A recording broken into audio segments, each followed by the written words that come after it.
आज जो खबर आई है वो पाकिस्तान के भविष्य को पूरी तरह बदल सकती है। लगता है कि पाकिस्तान में रिवर्स गियर लग चुका है, क्योंकि वहां जो थोड़ी बहुत सिविलियन सरकार बची थी वो भी अब खत्म होने की कगार पर है।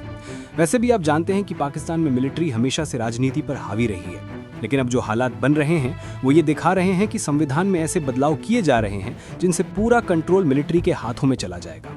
अगर आप पाकिस्तान का इतिहास देखो तो वहां ज्यादातर समय आर्मी ने ही राज किया है, लेकिन इस बार मामला थोड़ा अलग है। अब सीधा तख्ता पलट नहीं, बल्कि संविधान के अंदर ऐसा बदलाव किया जा रहा है जिससे सारी पावर आर्मी को मिल जाए और सिविलियन गवर्नमेंट सिर्फ नाम की रह जाए। खबर यह है कि पाकिस्तान ने 27th कॉन्स्टिट्यूशनल अमेंडमेंट बिल पेश किया है। भारत में भी कई बार संविधान में बदलाव हुए हैं, लेकिन पाकिस्तान में ज्यादातर अमेंडमेंट्स का मकसद आर्मी की ताकत बढ़ाना रहा है। अब इस अमेंडमेंट से मिलिट्री के पास और ज्यादा पावर आ जाएगी और मौजूदा आर्मी चीफ आसिम मुनीर को एक नया कॉन्स्टिट्यूशनल रोल मिल जाएगा। दरअसल इस अमेंडमेंट के बाद पाकिस्तान में एक नया पद बनाया जा रहा है, चीफ ऑफ डिफेंस फोर्सेस यानी CDF का। ये वही कॉन्सेप्ट है जैसा भारत में 2020 के आसपास चीफ ऑफ डिफेंस स्टाफ का पद बनाया गया था। CDF के पास पाकिस्तान की आर्मी, नेवी और एयरफोर्स तीनों पर एक साथ कमांड होगी। मतलब अब आर्मी चीफ के ऊपर भी एक बड़ा पद होगा जो सीधे प्रेसिडेंट को रिपोर्ट करेगा। सिर्फ इतना ही नहीं, अमेंडमेंट के तहत 5 स्टार रैंक यानी फील्ड मार्शल को अब संविधान में मान्यता दी जा रही है। पहले पाकिस्तान में फील्ड मार्शल की उपाधि तो दी जाती थी, लेकिन वो लीगल नहीं थी। अब इसे परमानेंट रिकॉग्निशन मिल जाएगी। इसका मतलब है कि आसिम मुनीर को लाइफ टाइम पावर मिल जाएगी, यानी जब तक वो जिंदा हैं तब तक वो देश की सबसे बड़ी सैन्य अथॉरिटी रहेंगे। इसके साथ ही पावर को सेंट्रलाइज किया जा रहा है। पहले पाकिस्तान के अलग अलग प्रांतों जैसे सिंधु बलूचिस्तान के पास कुछ पावर्स होती थी, पर अब वो सारी पावर्स भी केंद्र सरकार के पास जाएंगी। इसे नेशनल सिक्योरिटी कोऑर्डिनेशन के नाम पर जस्टिफाई किया जा रहा है, लेकिन असल में ये पूरा पावर शिफ्ट मिलिट्री की तरफ है। जुडिशरी भी इससे बच नहीं रही।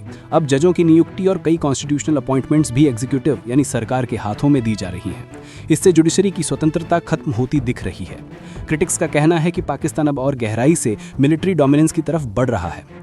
अब सवाल उठता है कि ये सब हो क्यों रहा है। इसका पहला कारण बताया जा रहा है ऑपरेशन सिंदूर, जिसमें पाकिस्तान को बहुत बड़ी हार का सामना करना पड़ा।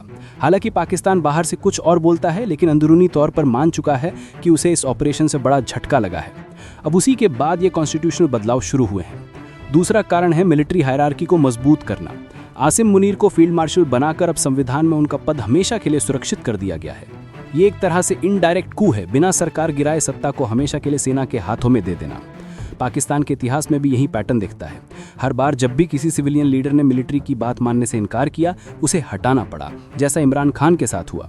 अब शहबाज शरीफ की सरकार खुलकर आर्मी के साथ है, क्योंकि उन्हें पता है कि उनसे टकराना खुद को खतरे में डालना है।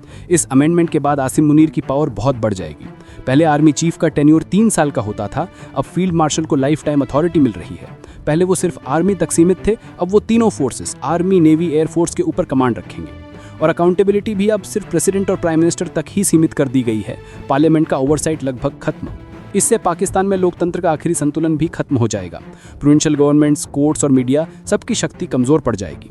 अब पूरे देश में पावर स्ट्रक्चर एक ही जगह कॉन्सेंट्रेट हो जाएगा, मिलिट्री के हाथों में। अगर आप देखें तो पाकिस्तान का आधा इतिहास सीधे सीधे मिलिट्री रूल में बीता है। 1958 से 1971 तक, फिर 1977 से 1988 तक मुशर्रफ का शासन। यहाँ तक कि जब सिविलियन सरकार रही भी, तब भी मिलिट्री हर बड़े फैसले के पीछे थी, चाहे फॉरेन पॉलिसी हो, इकोनॉमी हो या सिक्योरिटी।